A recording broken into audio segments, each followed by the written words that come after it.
Hi, it's Rich with Baum Photography, Sacramento, California, and I want to welcome you to another episode of Rich Baum's Tips and Tricks for Real Estate Photography, where we try and make sense of all these different elements we need to get what we want to get better photos and get better clients and everything like that. So you've seen my videos before, and you see a lot of times I'm doing this all by myself. I'm photographing myself or I'm doing a screenshot and video. But today I have a friend of mine, Brendan Day, who is going to be videotaping me, and we're going to be doing some simple setups for basic real estate photography, a room like this, which is just going to be a nice low ceiling, not terrible colored walls. And we're just going to try and show you how you can do these images, how you can set up your lights, what you're going to have to do, and the equipment that you need. So sit back and watch this short tutorial, and hopefully you'll get an idea of what you need to be successful.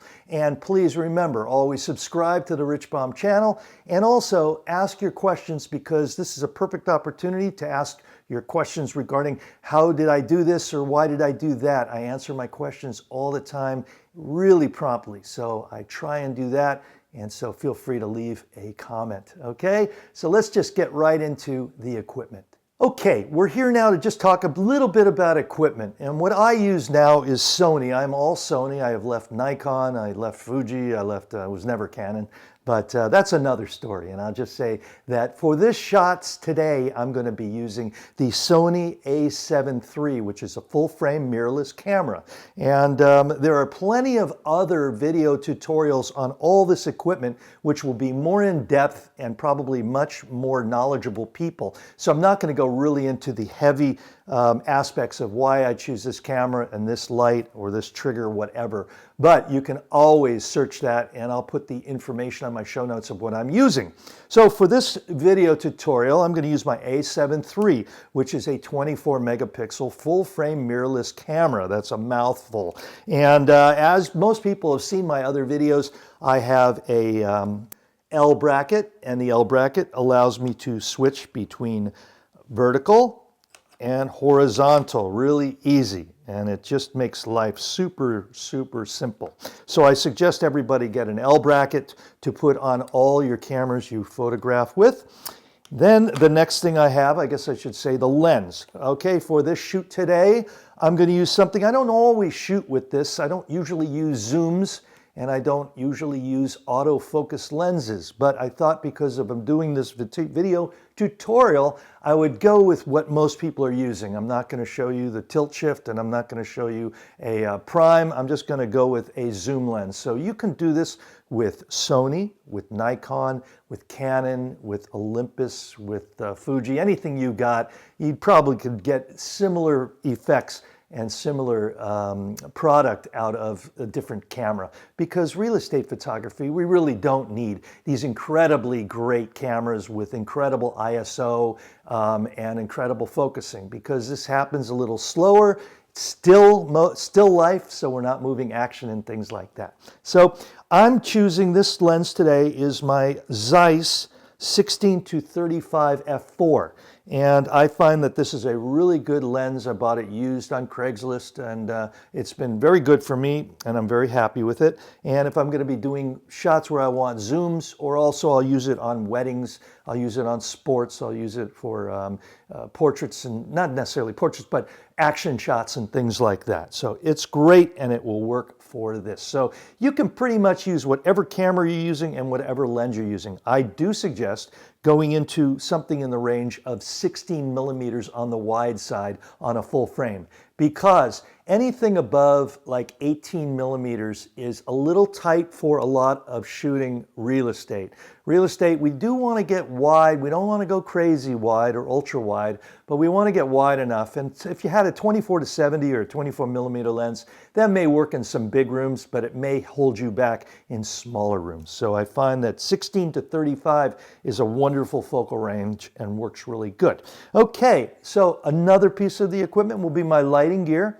Now I have 3 lights here, and for my real estate photography, and I use the air quotes, real estate photography, I find that I only need 2 lights usually, and that will be the Evolve 200. This Evolve 200 is a perfect light for real estate photography. I've got the new round head on here and not the Fresnel head, and I really can't tell you what I like about it yet or where it's different because I really haven't spent the time to figure that out, but I'm always into trying new things. So the AD200 is really a great self-contained light. I have videos on that.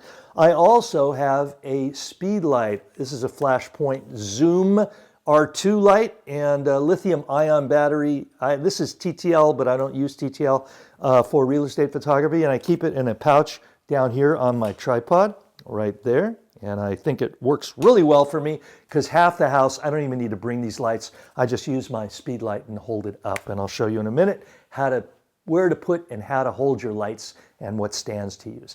The third light I will use, and I use this on most shots, but on most shoots, but I won't use it on every shot, is the Streak Light 360. I love it because it's got a nice big area of light. As you can see, it's much bigger than on the speed light. So it's a bigger area of light. It's about 4 times more powerful than this. And this is about 2 times more powerful than this. So you have different degrees of power. You have your speed light, you have your 200 watt second and 360 watt seconds. And I also have a 600, but I'm not using it today. So the Streak Light 360 is a great light. I love it because the head is movable or opposable, and I really like that. It also has a battery, which is kind of a negative to some people.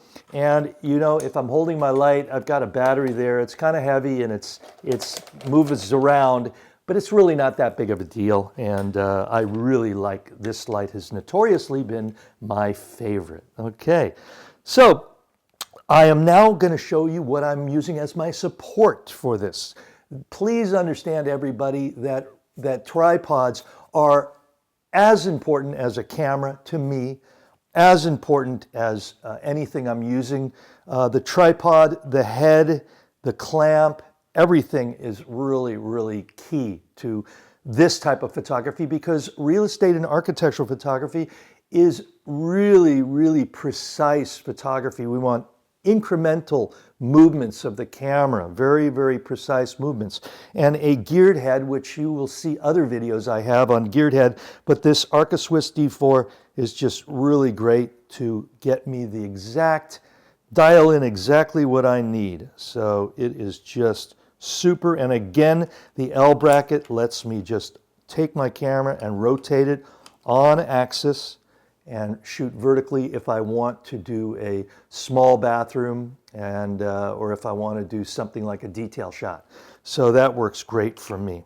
Okay, and that's about it for the equipment that I'm using for a real estate shoot. And these are Manfrotto stands, and they are the 105 1 BAC, and I like them because they're very small, very light.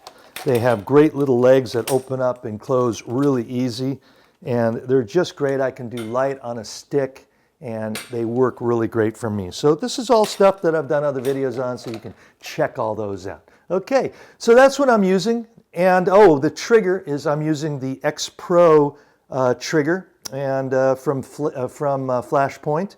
And I like this trigger the best. And I even got the new trigger, the Mach 2 trigger, or Mark 2 or Mach 2. And I just didn't find it to work as best for me. So I'm staying with this regular R2 trigger, and that will be in the show notes. Okay, so let's go right into from what I'm using here to how I'm using it, okay? Okay, so I'm just going to now show you where I put my lights, how I do my shooting, and this is really a good example of my videos are catered towards people that are getting into real estate photography.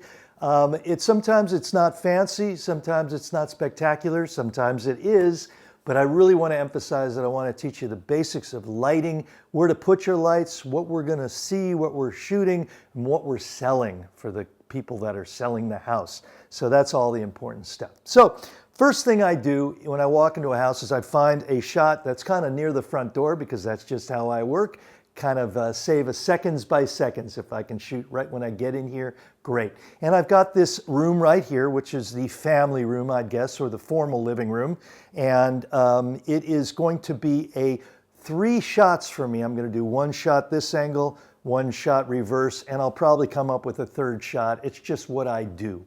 Okay, as you'll see, we have a big window to take into consideration. So what I'm going to try and, my goal here is what I'm going to try and do is to expose for the brightest thing in the room, which is going to be the window, out the window, the view. And I'm not going to try and do a window pull as I can teach you on other tutorials, because I think I can easily capture this in the settings that I can make for the camera as we speak. I will only be using 1 light for this, and I'm going to just go with, because it's so popular, I'm going to be going with my AD200 or my Evolve 200, and that will be a simple light. I could actually probably light this room. It's not too big. I could light it with my single speed light, but I'm just going to make it really, really easy on me, more power than I need. So I'm going to put my light right here, camera right, and it is going to be, and this is going to work for a large majority of my shoots, of my rooms and my spaces. I also do a thing called let the ambient do the heavy lifting. So you'll see when you see me turn around, you'll see that I'm going to possibly use an ambient shot for some of the background. But that will be something that is a concept you will totally get and understand the more you go through my lessons. Okay, so I'm going to put my light up 18 inches below the ceiling. And that is a number I came out with because if the light is down here at camera, it has to travel all that way to the ceiling. And these are very low ceilings, but if it had to travel to a 10-foot ceiling, it might be traveling 6 feet, 7 feet. So if we can get our light up closer to the bounce area of bounce, which is going to be about here, I'm going to have about 18 inches here, and it's going to give me a nice round circle of light about 24, 30 inches wide. So this is all I need to do this shot. And a lot of people talk about how it's so much work to do multiple lights. It's not that much work. It's really fast and easy when you get it. And the more you practice it, the more you shoot, the better and faster you will get. Okay, so in this shot, as you can see, I am trying to get in a nice composition to show the area. And I have moved the chair a little bit, and I have put my camera in a place where I will see the main subject of this room is going to be the view. And I think that it's not an incredible view, but it is a nice view that shows that you have a backyard out there and people will be able to see their children playing and whatever. So I'm just going to set up my camera. I'm going to set up my composition on my iPad, and I use the Sony Play Memories app. It's called the Camera Remote app, and it allows me to see in my iPad what I am looking at, change my settings so I don't have to touch the camera and I don't have to worry about it. But it's really most important that I can see what I am doing. That really helps me. Okay, so I'm getting my composition right now, and I've got that there. I locked down my pan, and I'm making sure that my camera is level. That's the second thing I'm going to do. The third thing I'm going to do, and remember we're going to be shooting this as the ambient shot, and then we will do the flash shots. It's just the way I work. So I'm taking my ambient exposure, and as you can see here, I am using f7.1, ISO 400, and I am at 1/8 of a second. I feel that this will give me an overall good exposure for the ambient. It will also give me enough shadows that I can bring back with the flash I'm using, and the flash from camera tends to make very flat looking images, and the masking in of the ambient will bring back that the life into the picture, let's say. Okay, so I'm just going to take this picture and I'm going to turn off my trigger because I don't want any lights to go off, and I'm going to shoot my ambient shot. Okay, and next I'm just going to make sure my flash is on. I've got it 18 inches below the ceiling. I've got it set up on my trigger as channel C, and I am going to go at quarter plus 3 power. And this is something that people ask me, well, what settings do I use and what flash power do I use? Well, you can't say, it just comes with experience. You will get it, and I'm very close usually when I do these shots, especially simple rooms like this, and really easy. Now, another thing you'll see is we have this area in the background in the kitchen, looking out towards the kitchen, where we could easily put a light back there, but I am just going to let the ambient do the heavy lifting. So this is a one light setup, and I'm going to now expose for the window. Okay, so I'm at 1/60th of a second, which is my max sync speed at this camera, and I am going to be shooting. Now I've decided, because I'm going to be at 1/60th of a second, and I look at the color of the room, the height of the ceiling, and the size of the room to see how much flash power I'm going to use, because these green walls right here actually eat up flash power. Each color has its own amount it's going to suck away from your power. White is one thing, green is another. If it was darker, it'd be something else. So you've got to always adjust your flash power or your settings. So I'm going to go at 1/60th of a second, and I'm going to go at full power with my AD200. So here we go. Okay, and as you can see, that's a very strong, good flash shot, but with the ambient shot, it's going to work just fine. Okay, so let's see how we did in the editing.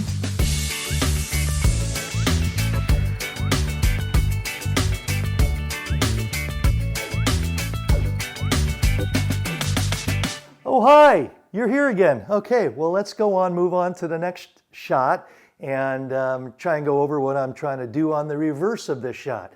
So again, as I said, I'm going to probably do 3 shots of this space, and the second shot is just going to be turning around and doing the opposite space with my focus on the fireplace here. So I'm just going to set up my camera. I'm going to adjust my composition, and I can do it 2 ways. I can do it through the camera, or I can do it through my iPad. So I'm looking at this, and I'm actually going to bring it in a little bit tighter, and I'm going to bring back this chair a little bit. I like to move stuff to camera, and I'm not saying anybody has to do that. Let's bring it out here just a little bit. There we go. And I'm seeing a little bit of the kitchen over there. I am seeing the hallway over there. I am seeing this main room. So one thing I want to say for you is to always, please keep in mind, what are we filming? What are we shooting? What are we selling here, composition-wise? One thing I didn't mention is before you push the trigger on your camera, I want to make sure that everything looks great in the scene. Do we want to tweak something, move a chair, move a curtain? Did you leave a piece of equipment in the shot? Things like that. So always check your model. I say, like you're doing a model shoot, check her makeup before we push the trigger. Okay, so I've got this composition, and this will be a really easy one. And again, I'm going to let the ambient do the heavy lifting, which means I'm not going to put a light in the areas in the background and in the kitchen. I'm just going to use my main light, one single AD200 or Evolve 200. I'm going to put it right here. And my first shot, I'm going to go for my ambient. So I have the same settings on this shot. I've got ISO 400, aperture f7.1, which should keep everything in focus. And I am doing it at 1/8 of a second for my ambient shot. So here goes, ambient shot. And as you can see, it looks pretty good. I've got pretty good overall exposure, but I'm just going to now go up into, let's see, 1/15 of a second to give it a little more shadows. So I have at least a bracket there. Okay, now I'm going to turn on my trigger, and I'm going to make sure my light is on, 18 inches below the ceiling, and I'm going to do this shot. I'm going to do a, let's see here, 40th of a second. So I'm going to bring my exposure of my flash or my flash power down to, I'm going to try 1/4 plus 3. Okay, so let's try that. 1, 2, 3.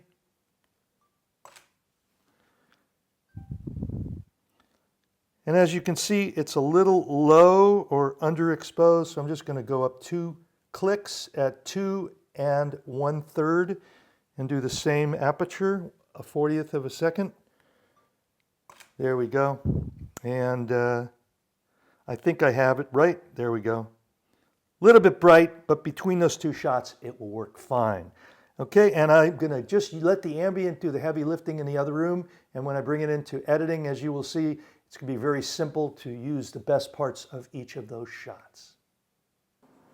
Okay, so we're in the kitchen now, and I just wanted to include this shot because I wanted to try and give a good description of why I choose, in kitchens usually, to go with a tilt shift lens like this. Now this is a manual, non-zooming lens. It's a Canon 17mm tilt shift, and it's f4, so it's more than fast enough for what we do here for architectural or real estate photography.